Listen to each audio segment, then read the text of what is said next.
Et puis surtout, c'est le même gouvernement qui avait publié le décret d'autorisation de circulation des 44 tonnes sur la route. Donc à un moment donné, vous ne pouvez pas à la fois autoriser des méga camions à transporter des marchandises sur nos routes et en même temps installer des portiques, quoi.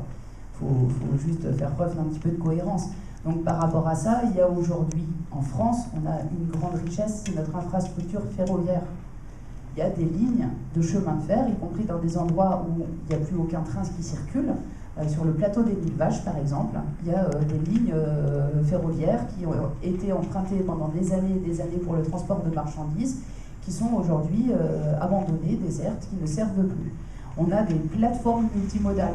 Moi, chez moi, dans la Drôme, à Porte-les-Valences, vous avez un endroit où vous avez à la fois une gare de triage ferroviaire, vous avez le fleuve qui passe avec le Rhône, vous avez l'autoroute A7, et cet endroit ne sert à rien. La gare de triage, elle est à l'abandon. Et on a des kilomètres et des kilomètres de voies ferrées qui aujourd'hui sont sous-utilisées.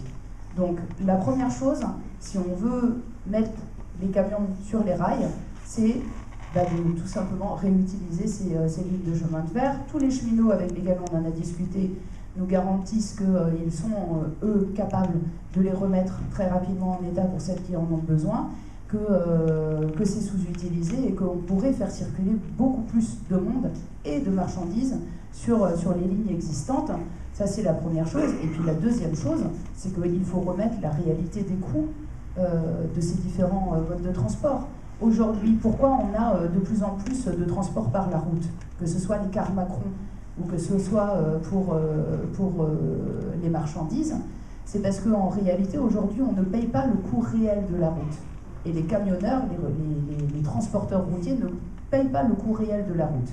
Parce que les routes, leur entretien est pris en charge par la collectivité publique, par nous, par nos impôts, par les départements notamment. Alors que le rail, le prix est répercuté sur l'usager, enfin maintenant le client, parce qu'on ne parle plus d'usager à la SNCF.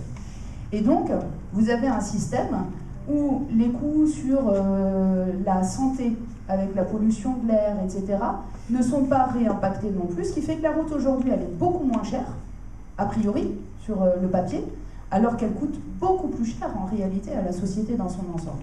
Donc ça, c'est une chose aussi, réintégrer les coûts cachés dans le coût réel de la route, plus le fait de remettre en place la politique, par exemple, de wagons isolés qu'a abandonné la SNCF, qui permettait à des petites entreprises qui n'avaient pas de quoi charger tout un train, mais qui pouvaient charger un wagon, de le faire.